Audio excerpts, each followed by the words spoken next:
Welcome to another video. Please subscribe my YouTube channel. Let's get start.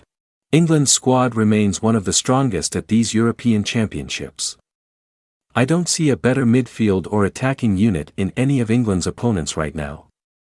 They are still favourites to win the trophy, on paper, but that's the real worry for England. Their status as favourites is based on reputation and previous performances.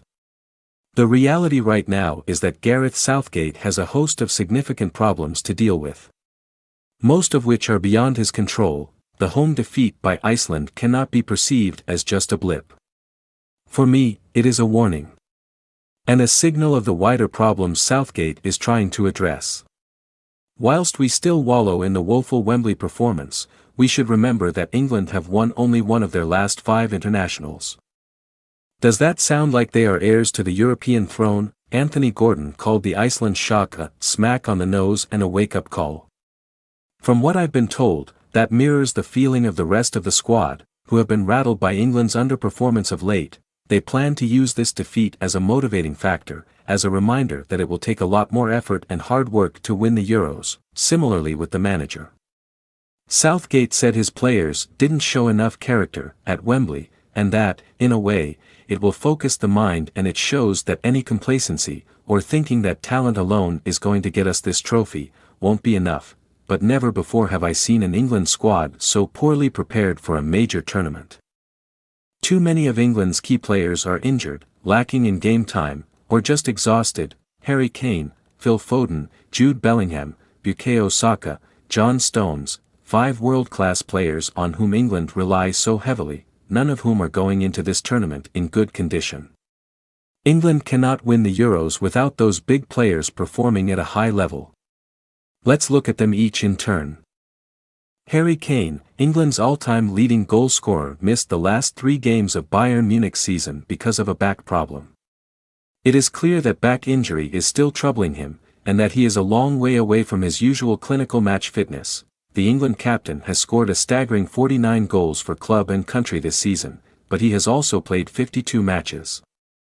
That's a heavy workload for a man who turns 31 next month and is nursing a niggling injury. He hasn't been able to play a full 90 minutes for 5 weeks. With all those factors, it is inevitable that he isn't at his usual sharpness. That may come, the more he trains and plays. Assuming he is able to do so, while England protect his tender back. It may be that Kane will be able to peak in time for the business end of the tournament. He and Southgate will desperately hope that is the case. Phil Foden, the Premier League's player of the season, hasn't been able to replicate his outstanding form for Manchester City in an England shirt. The clamour was for him to be used not on the left wing, but in a central number 10 role. That's the position he played against Iceland, where, after a bright start, he became increasingly isolated and ineffective.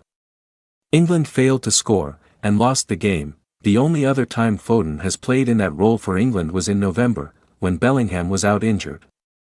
Foden struggled then, too, and England drew 2-2 in North Macedonia. Foden is a genuine generational talent.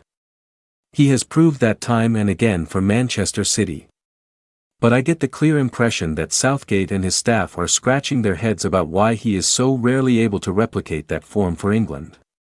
Solving that dilemma will be a priority in training this week. Jude Bellingham. Bellingham has had an incredible season and is rightly regarded as one of the finest talents in world football.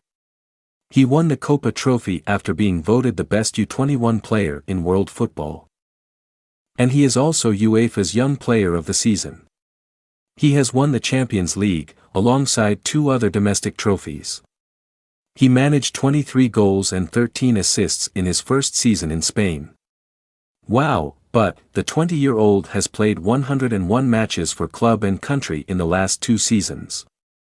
Southgate knows he is exhausted. That is why he gave him the whole week off before the Euros, to switch off and recover. But is a week long enough? If you bore down into Bellingham's recent performances, the stats aren't quite as impressive. He managed 20 goals in his first 29 matches for Madrid. But he has only scored 3 goals in his last 13 matches for his club. And anyone who has watched him in the last month or so would feel he hasn't quite been able to impact matches with the dominance he did in the first half of the season. His energy levels have dipped. Bellingham won't train with England until the squad is out in Germany. Southgate will be praying that his world beater is well rested and ready to go. Bukayo Saka, England's golden boy, and one of the first names on the team sheet for so many years, he too is struggling for fitness. Having missed the final game of Arsenal's season, he hasn't been able to take a full part in England training and wasn't considered fit for the friendly against Bosnia and Herzegovina last Monday. He only played 25 minutes against Iceland and struggled to make an impact in that time. Southgate is confident that the winger will be able to step up his training intensity in the coming days. But there is a real chance he may not be included in England's starting 11 for the opening Euros game against Serbia. The form of Cole Palmer for club and country will make it increasingly difficult for Southgate to justify Saka's inclusion unless there's a significant upturn in his levels over the next week. John Stones, the England defence has always been the team's Achilles heel.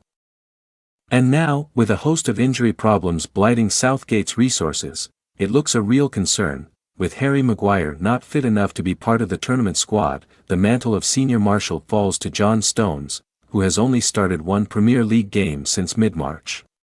He desperately needed game time to improve his match fitness, only for a wayward Iceland forward to land on his right ankle. He was substituted at half-time, as a precaution, according to the manager, but was seen leaving the stadium with some heavy strapping. There were doubts after the Iceland game that he would be ready to start against Serbia in Gelsenkirchen, but the more recent prognosis, I understand, is better. If he can't play, then Mark Gahey will be England's senior centre-back, with 11 international caps.